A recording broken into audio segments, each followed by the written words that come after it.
I was out in the city yesterday. Mm. You know, being wild. Plotting. Being a wild boy. What were you Friday doing? afternoon. Yeah. Yeah. I went to a cookbook store. Yeah, Wild. out of It was control. a wild afternoon. Right. It's a store that's specifically cookbooks. Right. All I didn't cookbooks. even know that was a thing. Me neither. Yeah. But it was next to the place that I was at. Yeah. Wait, what's the name of the store so we can like plug it in? Nah.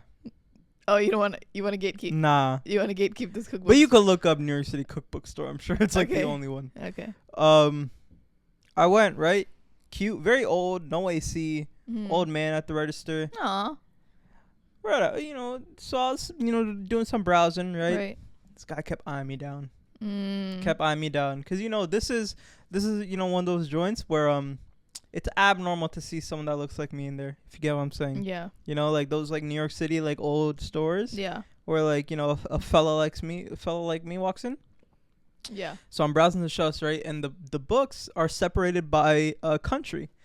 So they have, Australian cuisine. They'll have Senegal cuisine. But as you can expect, the vast majority of the store, Hungary, Germany, Romania, Had to be said. Czech Republic, France. Had to be said. Imagine this whole bookstore, one shelf top, maybe like 8 books. There's at least 2,000 books here. 9 books. Mm-hmm. India. India's right there. Not India. Then over Whispering. here, they'll have Jamaica right here. Yeah. Then they'll have, very small. Right. And so, I had to like stop for a second and be like, damn, like, am I being judgmental? Like, what is Hungary cuisine? What is Romanian cuisine? Maybe I'm being judgmental because if they got goddamn 600 books of Hungary, it must hit. Right. I'm going through it. Rice and peas. Seasonings, salt. Not you coming at the cuisine. 1 salt, 1 garlic, rice, peas. No, wash peas, cook peas, rice. And so I'm going through and I'm like, man, they don't know what's going on like the rest of the world. They think this is hidden. They're in a little pocket. They think this is it. Yeah. They don't know what's going on. Right. So like, yeah. So no shout out for this cookbook. Cute spot, but get some color in there. But it's not his fault. It's probably like our type of people don't really write cookbooks because that's not true. I feel like now there are a lot more. They're cookbooks, but for like the personal family members. It's not for everyone. Even back then, but it's like, if I'm going to start, like a candle business and I get candles from around the world, I'm going to do my due diligence of going everywhere, not going to the places that like I'm familiar with, right? Because, I imagine the candles there are in Johannesburg or, You're saying a lot of Brisbane. different places. Oh, wow, Brisbane. So, that's all, But you did buy a cookbook. Yeah, I bought a cookbook. It's actually a gift, so I'm not gonna get too into it. But I bought a cookbook. But it's an ethnic. It's a colored one, very colored. From what very country? Nice. Huh? It's a Jamaican Latin fusion. Wow. That's what we like. Yeah. That's what we like. So shout out diversity and culture. I do know inclusion. that there's a new Bangladeshi cookbook that just came out that I got for your sister called Made in Bangladesh. Yeah. And I heard really great things about that. Yeah, shout out to her. She had like a book release recently. In New York City. Yeah, I saw that. Anyways, long intro. Thank you so much for listening to this episode and coming back to our podcast called Difficult Dish. Hosted by myself, Mashnoon Munir. And hosted by me, Mahua Khan. And it is a podcast and it's about South Asian heritage. Yep. I forgot to say that 10 seconds ago. Right. Before we get any further, like the video, subscribe to the channel, leave a rating or review, pod episode. And we don't have to try to like make it. No, we do. Where we say we it gotta together. practice our synchronization. Okay, I'm thinking about fruit. 3, 2, 1. Mango. Okay. Never mind. Close. Make sure to follow us on our Instagram and TikTok at Difficult Dish. Difficult Dish. And at Difficult Dish Podcast. Yeah. I recently just had a username change. Yeah. So I am now at Mahua Khan. Mahua. 2 A's. And this is at Mashnoon Munir. Yeah. Okay. Today we're talking about expectations. Yeah. Talking about expectations. What inspires you to think of this topic? Because usually it's me thinking of the topics. Nah. You're very adamant on this one. I don't know. Just something that came to mind because I was, the last couple episodes we've done like not brown related things, which is fine. We're Yeah. doing a little bit of everything, but I was like, let's do something that like our people can relate to again. Mm-hmm. And there's some that we're 100 something episodes in.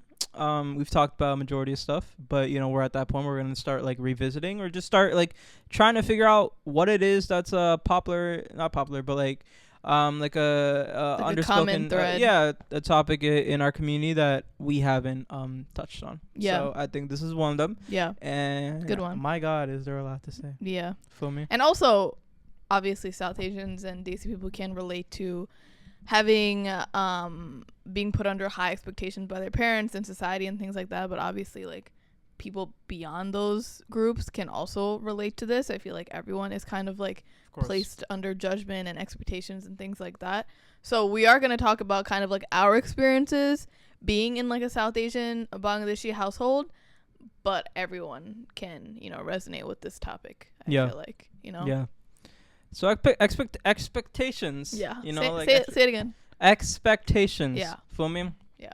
What is an expectation? You tell This is me. what it is. Yeah. So you know how like I threw you like a surprise birthday? Right. Last year. Yeah. Yeah. Imagine you pulled up and you were like, Like you're sad. it's okay. Right. I might not have realized until like that moment came, but like if you came and you were like sad, Yeah. I would have been like disappointed. I would have Right. been like, what happened? Like Yeah. I thought I did a good job. But then both parties would be disappointed. Like, I'd be disappointed because I thought that you'd throw me a better party. By the way, he threw me the best party, one of my best birthdays. So this is just a hypothetical. I would be disappointed because I had high expectations for the party and your planning skills. Mm-hmm. But then I'm sad and disappointed when I actually see how bad it is. Mm-hmm. And then you're disappointed at my disappointment and at your own skills. So you internalize that? Right. Okay. Yeah. So it's like, and that would have happened because of expectations. So I saw this short quote, but expectations are the real happiness killer. That's a good one. Having an expectation of something specific to happen, regardless of how bad we want it to happen, it's not a good thing, And I think, there are different expectations. There are expectations that we have of other people. There are expectations we have of ourselves. There's also expectations that like two people can have together about something. There's expectations a whole family can have. There's expectations, of a whole society, whatever it is. So a lot of different kinds, but for the most part, having an expectation of someone is not a good thing because the odds of you becoming disappointed in the end are very, very high. Even if the expectation works out, there's always gonna, having an expectation of something is in your mind you're creating like a perfect situation, and perfect situations never occur. Regardless of how close you get to something, if it's not 100% to what you were expecting, you're always gonna feel like some sort of disappointment, and that's not good. So. Yeah. That was a good one. We don't like expectations. Yeah. But we're also gonna get into like what they are. We're gonna talk about our family, obviously, like what our family can expect of us, cultural expectations, what we in turn end up expecting of our family. Yeah. And how all in all we're here talking about it's not good to expect, but everybody expects. Everybody will expect something from somebody. And sometimes there are benefits to expectations, right? Yeah. We'll also talk about like how it can be a good thing if managed correctly. Yeah. And then y'all sent in a bunch of responses, so we'll get into a handful of y'all's. We got cultural expectations, societal expectations, parental expectations. Yeah. Just everything in the 9 yards, Yeah. So why do you think why do you think some expectations can be good and how some can be bad, or most? Wow, I thought you never asked. Most. She was waiting for this one. That's the question of that one. Yeah, I also had that question. Oh yeah, written down. Yeah. So like, what makes them bad, and like, how can they be good? Let's talk about first how expectations can hinder you. Oh. Right. Yeah. So sometimes I feel like if, for example, if your parents have high expectations of you in the sense where they want you to take up a career that they want you to take up. Yeah. Like they want you to be a doctor, engineer. Some that maybe they might not have been able to accomplish in their own life, or maybe they did and they want to pass it on. Yeah. It can come from, a lot of different roads. Yeah. Yeah. When they are placing that expectation and life on you, and you believe that that's like the only route you can really pick because you want to make them happy and, you know, whatever, sometimes it prevents you from coming into your own identity because you feel like there aren't options out there, and it makes you feel like you have limits, you know? Forced. So it's like a forced type of life that you don't really want, but you also don't know life outside of it. Yes. You know? And it also makes me think about how, like, if your parents are telling you to be a doctor or a lawyer, you don't really have the sense to experiment in college with different classes or go into different clubs, or it's like, you know, if there's like a negative route subconsciously where like doctor and lawyer is like the best job out there that they tell you to take, and then you start believing that that is the only route. And so on the other side of the stick, you're like, okay, being a coffee shop barista or like being someone that works at a fast food joint, that makes you on the lower end, you know, that makes you unworthy, and that's something that wouldn't necessarily make them proud or yourself proud.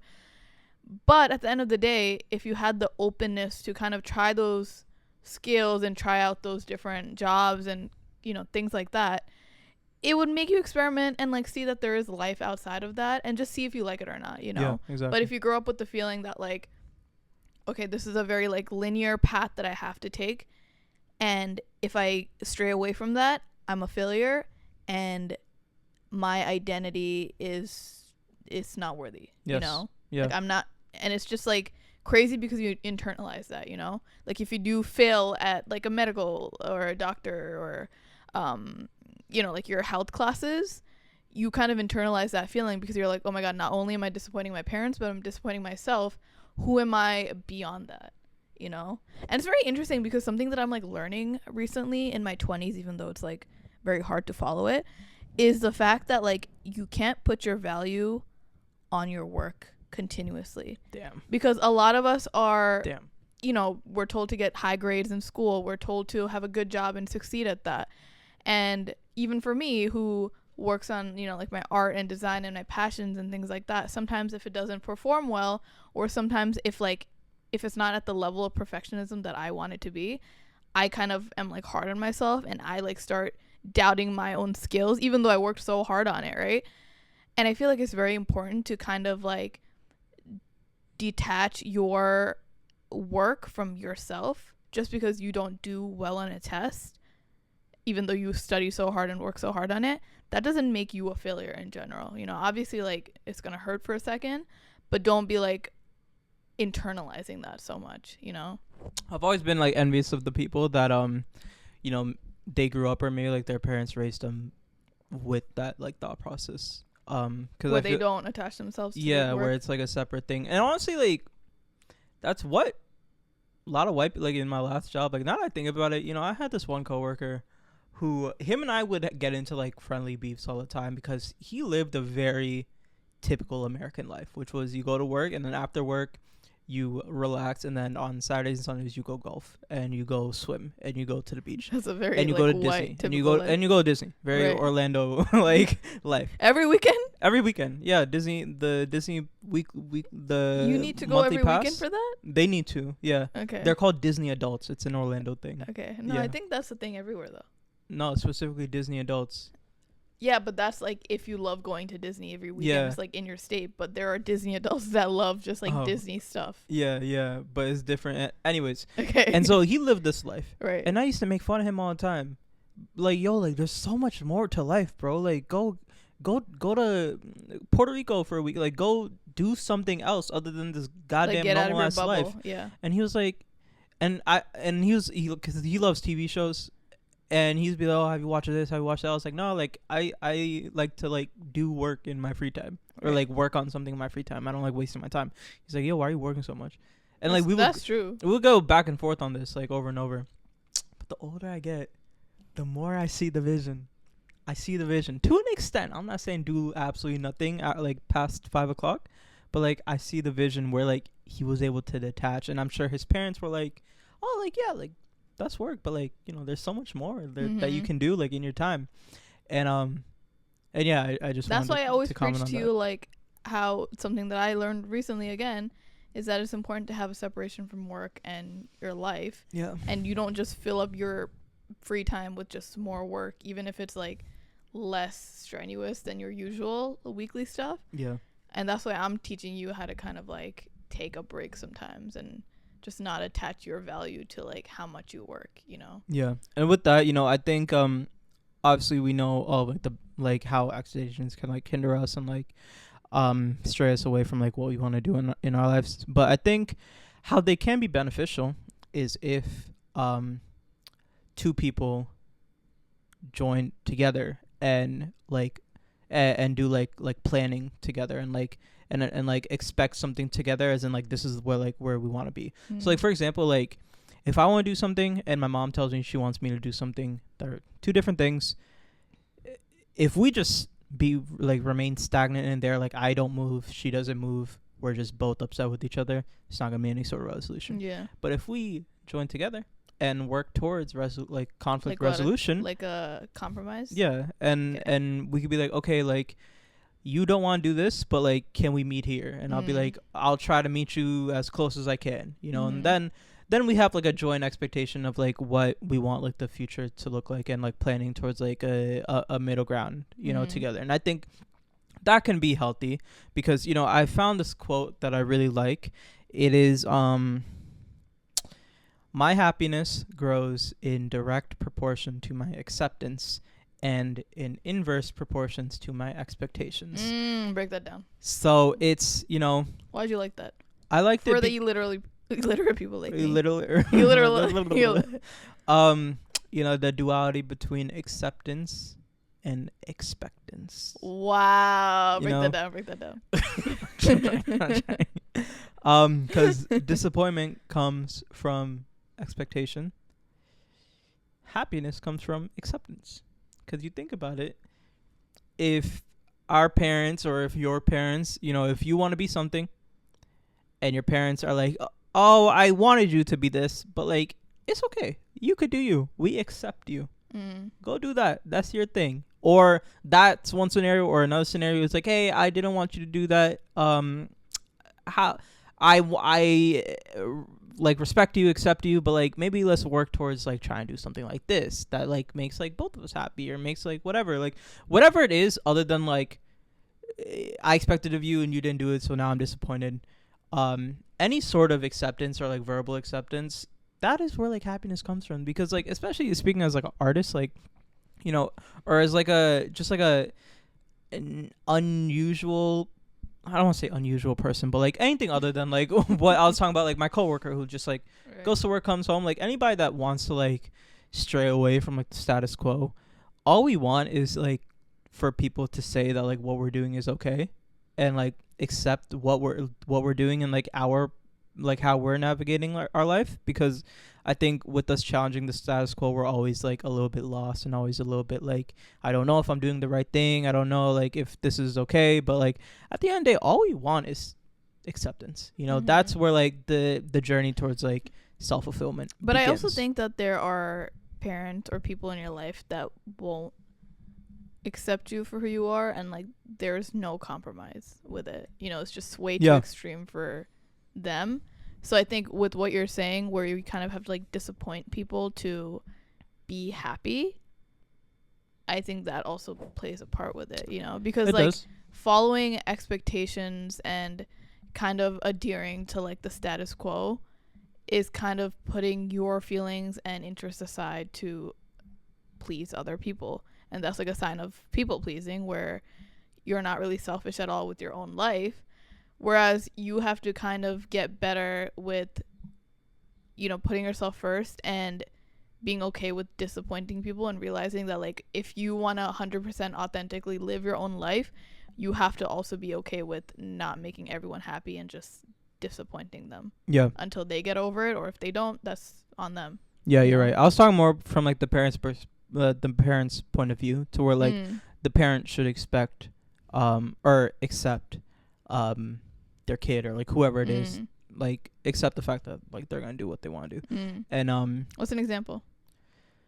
I mean, like obviously, like if parent wants you to be a doctor, kid wants to be a professional scuba diver, like instead of getting mad at them for scuba diving every day, be like, yo, like like, because the more you get mad at them, the worse the relationship is going to get over time. Right. And you're not seeing that in the short term. You're seeing them as in like, oh, I'm going to keep getting mad at you because eventually you're going to listen to me because I'm your mom, your dad, and that's whatever. Yeah. But like, but then scuba diver keeps scuba diving, and then it's like it becomes a toxic relationship. Whereas like the parent should accept the fact that like they are going to keep scuba diving.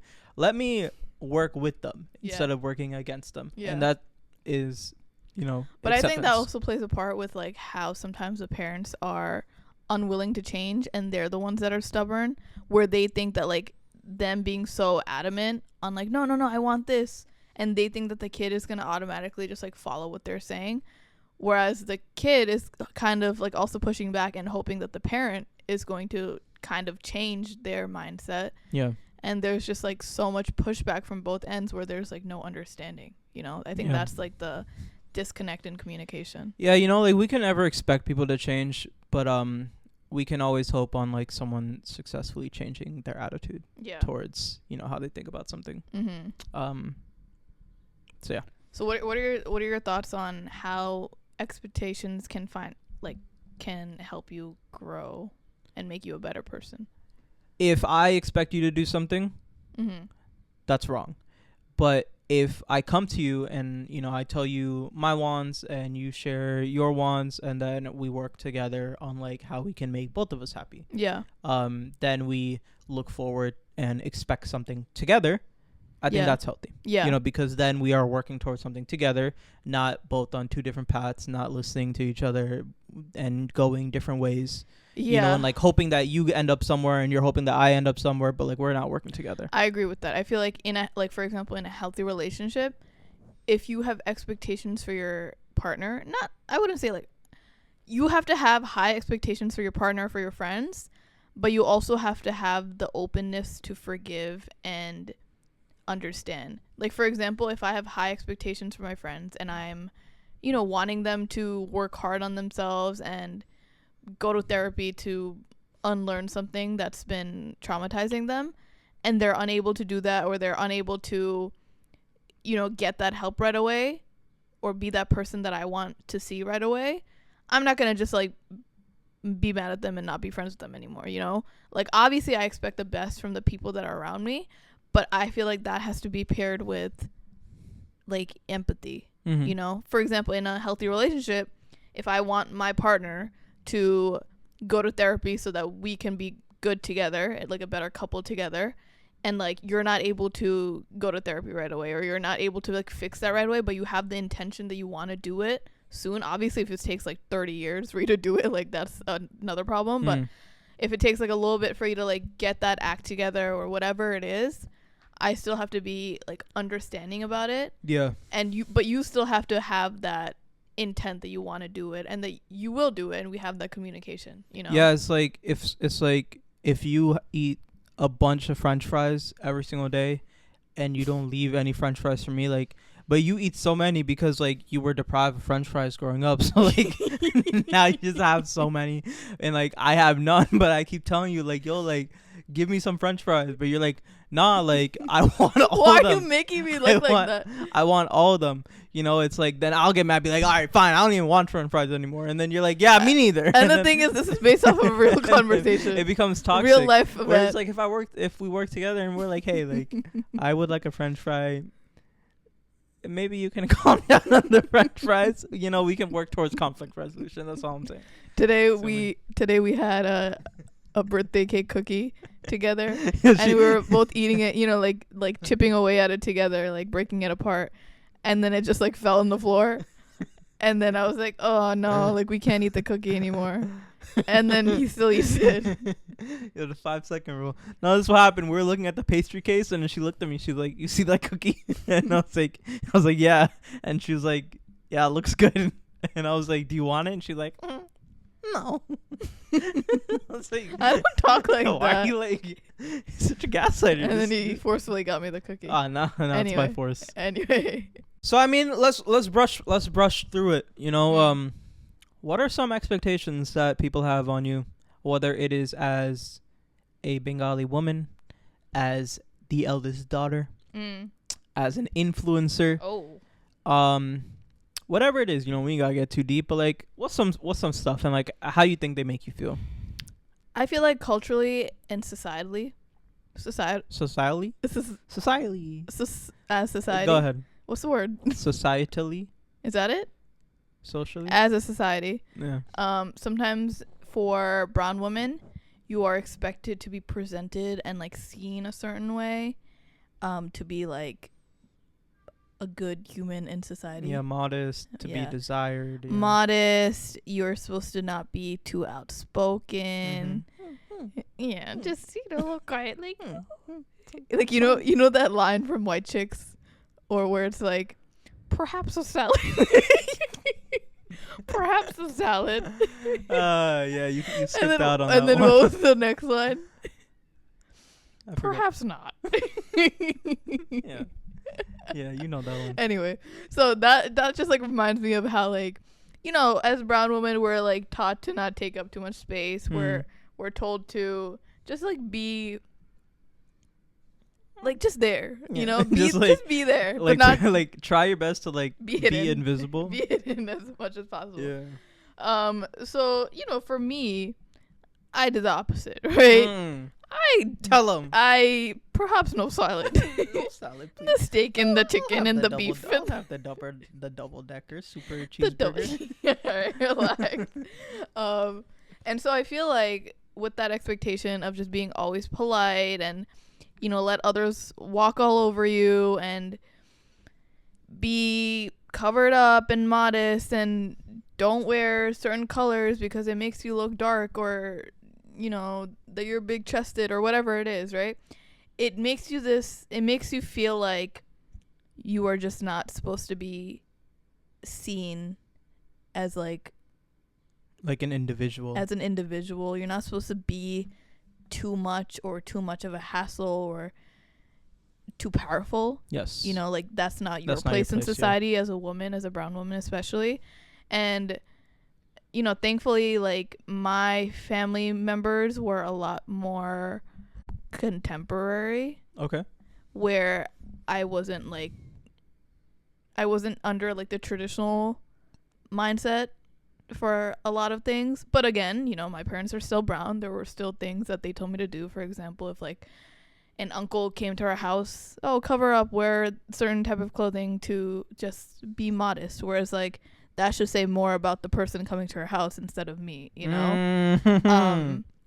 So there were definitely things in the culture that made me feel like I had to just be smaller. Yeah. And I had to get out of that mindset, and I got shunned for it many times, and I still get different comments like that, but it's a lot easier for me to kind of not internalize it as much anymore and not just like follow it right away anymore. Yeah, I think like for the most part you were given like not completely, but like kind of like a equal, like a balanced playing field, to where like your mom maybe gave you the opportunity to like let you find yourself, while like still saying like you should do this or you should do that. But there was a lot of setbacks still, like now it seems like my parents were a lot more open with allowing me to like choose my passions and my career path and this and that. But growing up, especially when I was still dumb and young, young and dumb, I was still obviously like put under those rules because they didn't really trust me. They didn't think that I had like my life figured out. Obviously, why would you at age 16, 20, whatever it is? So, my parents wanted me to be a doctor, lawyer, whatever it is, but I kind of had that pushback very early on, where I continuously told them that that's not the path that I was going to go on. Mm-hmm. And so, again, we kind of delegated and compromised, and especially if we're speaking about career, we kind of set out on like a nurse, or and then we eventually did teacher, because teacher is still like helping people. Mm-hmm. I knew that there was like a lot of teachers in my family. It's very respected, so that's what we decided on. But then I went into like the arts and something completely different. But at that point, I already got my master's in teaching, and I did what they told me to do. So there was definitely compromises, and again with like me being vocal on social media, or me not dressing up as covered up, or as even if I do dress up covered up, my body is just not like extremely skinny, where if I wear even the most modest clothing, it just looks different on me because I'm not like, I have a bigger chest, whatever. like those things are always gonna be there. But my parents compromised, and Good. you know, my mom is like fine with me being outspoken. She's also very outspoken. But again, it's like very uncomfortable and weird for you to be doing that in the beginning. This was me like a 10-year journey, you know? It took many years, and now it's obviously a little bit better, but it was just the pushback from both ends and the constant fighting, me finally being okay with disappointing people and just like putting my life forward. And I feel like it starts very easily, very simply, and in a very small way, where obviously it's hard to like disappoint people, especially if you grew up being like the perfect child, or you know, you do everything with that your parents told you to do.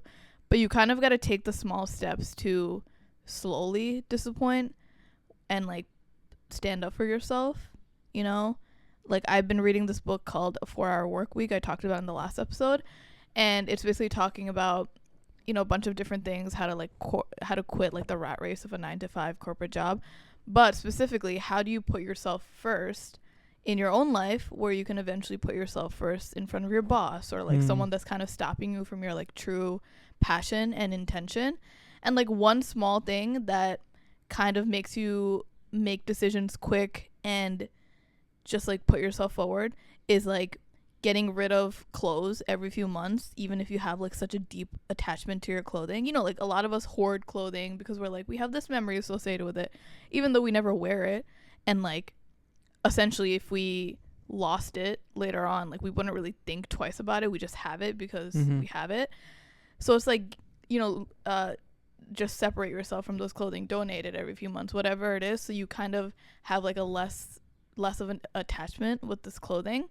And that kind of conditions you as a small step into just like making quicker decisions and putting yourself first more, and like really like standing ground on like the decisions in life you want to make, instead of like kind of pedaling back and, you know, going back on your word. I like that. Yeah. What's your have you ever had like expectations placed on you that No. hindered you? Your no expectations in life. No. You were just here. I think growing up, like, I mean, there's like the family one, but I think the one that affected me a lot was definitely like being a guy, like what being a guy was, what being a guy looked like in my community, in like my city, and just like in like my friend group and stuff. I've talked about this over like the last couple of days with people, but you know, growing up, all the guys just wanted to go smoke weed and go to the park and go play some Call of Duty and go to parties on Friday nights, whereas What do you want to do? I want to go to coffee shops. I want to take our little pictures, go and climb to the rooftop and take some cool pictures and go thrifting, and you know, maybe go out to like get a nice pastry, a nice little like almond croissant or something. You wanted to get on the train and go into the city. Exactly. But you know, and I was the one going to school wearing, you know, skinny jeans and pink shorts with and the YouTube channel. And Fashion YouTube. And it's like, you know, no one really said anything to my face, but I felt so alienated from people around me, because I was just going there. I remember like one comment that always they like messed with me for a long time. They're like, you know, like core memories, like things that have just happened in life that like you just remember. I know what a core memory is. So a core memory is no. In 7th grade, I used to go to a charter school where we had a uniform, and once a month we would. Why did you go to a charter school? Long story. Okay. Once a month we would have a dress down day where we could wear whatever we want. That was your favorite day. And my first dress down day, I wore my sister's bright blue Mayday Parade band T-shirt from Hot Topic, probably like $6. My sister's black skinny jeans with the rips on it, and then my sister's. Did you have clothing? I didn't have any clothing. And then my sister's black Converse with like black and white laces. Right. I looked very fruity. And then I remember I walked in to one of my classes, and this guy named Scott, the same guy I got into a fight with him later in the year. The one that punched you? The one that punched me, yeah. this guy, I'll never forget this. He walked into class and he looked at me and he came up to me and he was like, "From the side, I swear I thought you were a girl." That's so mean. And I was like, "What?" And like that messed You me. were just in 7th grade. I was You were 11. just a boy. That messed me for a while. So yeah, I mean, like, I've always had I don't know what to call it, like an expectation. I don't have people come up to me like, "I expect you to be more manly." You were 11 in 7th grade? No, you weren't. 12. I was 12. Okay. Relax. All right. Same thing.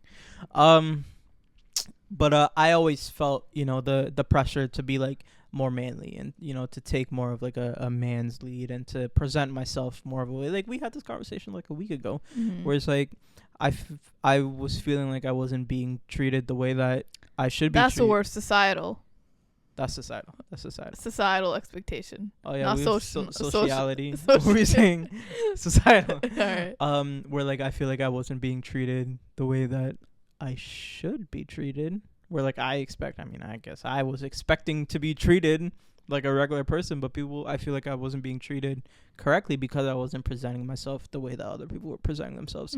So I've always, and I feel like that perpetrates such like toxic like norms in men or even women if you are against the gender norm, and it creates like those men that aren't comfortable in their bodies or like they're taught to be more macho or even abusive and just hide their feelings. Yeah, like same things for women. Like you just talked about like women, you felt the pressure of like women presenting themselves in a certain way. Yeah, but obviously there's people worse than me, there are people that identify as women that don't want to dress like feminine or whatever it is that I'm sure they get like the worst end of the stick. Like I wasn't dressing very, very feminine, but I just wasn't dressing how like the guys around me were dressing, and I stood out, and like I felt the pressure of like having to like follow a certain form of presentation, and that messed with me for a while. And I think just like what we should, I didn't let that stop me. I think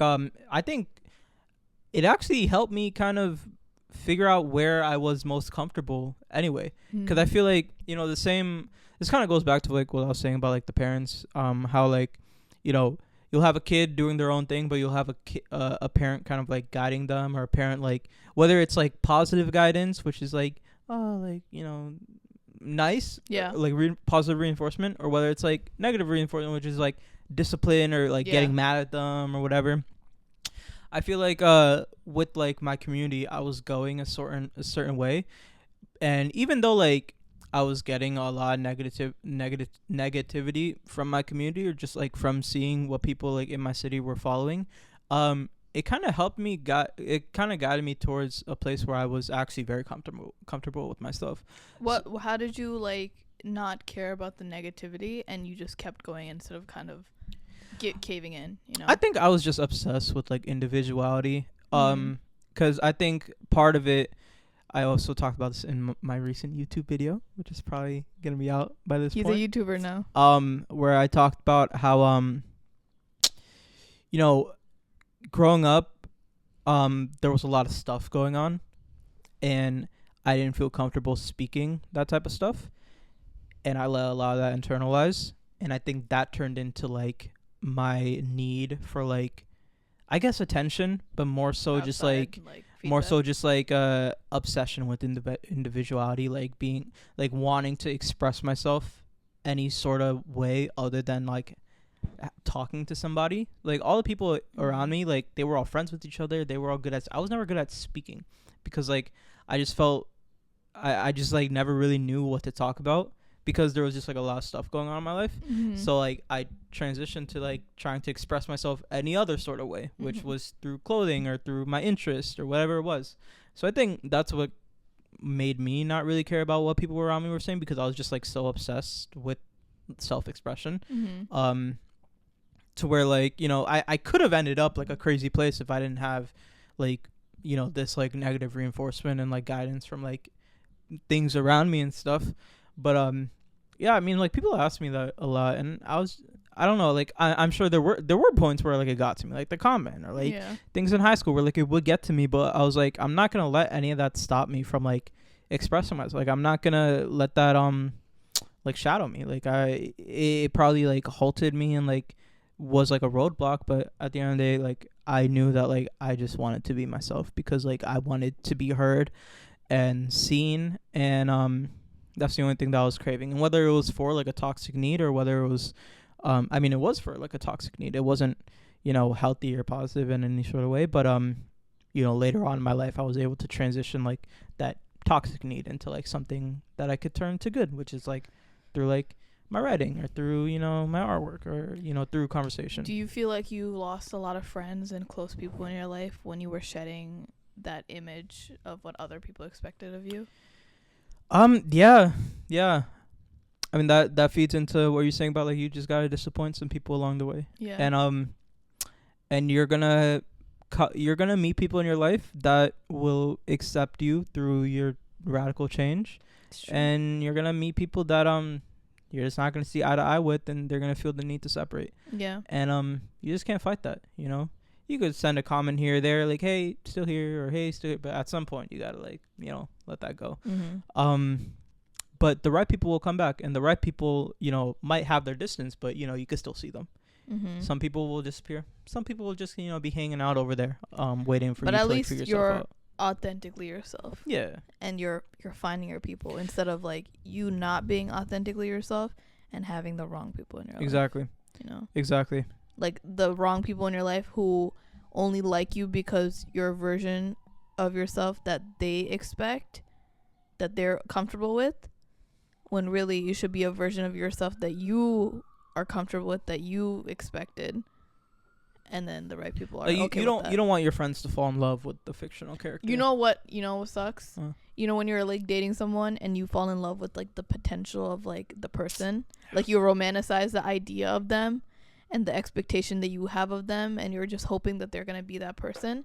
So you're just like in love with that person, but they're never going to be that person. I have friends, man. Or yeah, relationships too, like even friends too. Yeah, friends too, but also like parents. I feel like that's why it's such a heartbreak for parents, because like they grow you, you know, they give birth to you, they do all the things that parents should be doing, and they have this idea like, oh my god, when my kid is 18 years old, they're going to go off to med school, they're going to make all this money, they're going to have such a good life. Obviously parents want you to have a happy life at the end of the day, but they have this idea of you, and when you kind of disappoint them by telling them that you are your own person, you have your own identity, you're kind of like bursting their bubble. Yeah. And they kind of have to like accept that in a way where it's breaking their whole like fictional side of you, and they have to actually, that's why it's so hard to like detach yourself from being a kid that's, you know, a kid to your parents, and becoming like an actual adult that's detached from that idea. And at the end of the day, like, we're not parents, so we're not going to fully understand like what our parents are going through. So to an extent, we got to empathize with them. Like, they sacrificed so much to raise us. They're going to expect some things out of us. They're going to expect us to become something, whether it's like forceful or like deep down, like they don't realize it, subconscious or whatever. They're going to have their expectations. And like to an extent, you know, yeah, we gotta disappoint them in some situations. Yeah, they gotta learn to accept us for who we are. But to an extent, you know, we're always gonna have to like hear them out, and like to each their own, to each family their own. But as for me, you know, I hear my mom out, and yeah, what she wants, what she expects, I'm always gonna listen to, and I'm never gonna like turn that down. Yeah, you know. So you're good at that. Thanks. God damn, that was long. Final thoughts. Don't expect things from people. Expectation leads to disappointment. But like, you know, I'm saying it's normal to have expectations. Like, I expect you to like, I like reasonable like, as you guys know, we always post our episodes on our story on Difficult Dish, where we ask you guys about the upcoming week's episode. And so this time around, we asked you guys, what's something you're expected to do by family, friends, loved ones?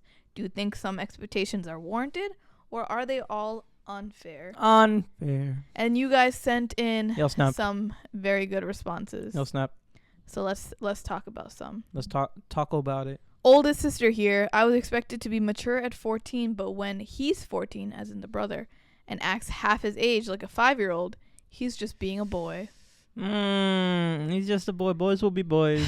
Yep, there's this I know that expectation one. that women have to put together the family and be the most mature person that does everything for the family. But the boys sometimes are kind of left off the hook. Yeah. Let off the hook. Yeah. I get it.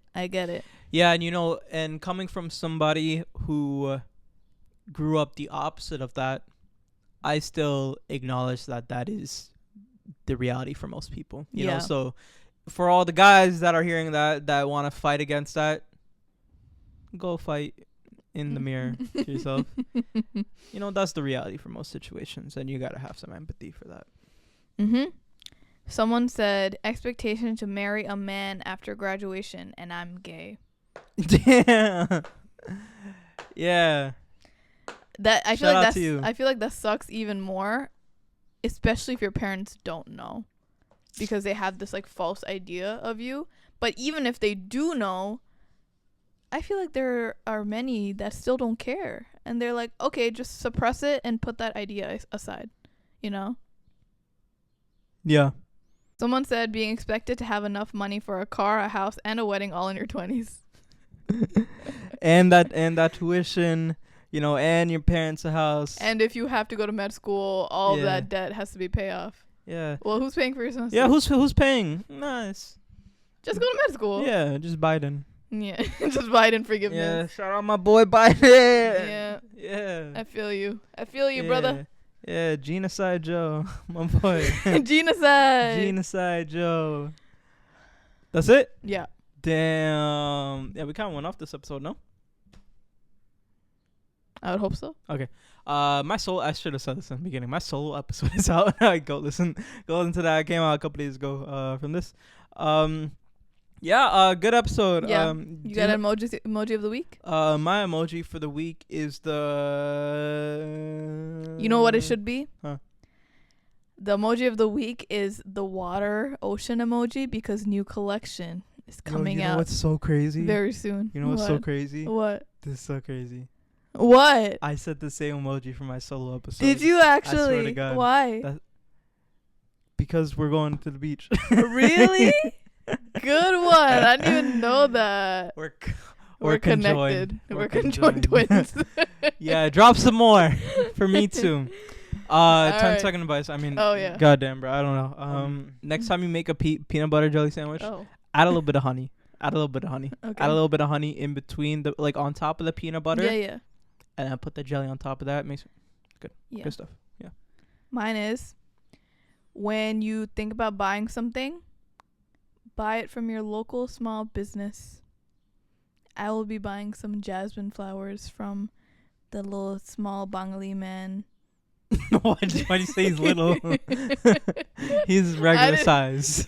Okay. I didn't mean small as in his size. I meant little small business Bengali man. Sorry. If that makes sense. Yeah, shout out to him. Yeah. Muhammad. That's not his name. Probably is.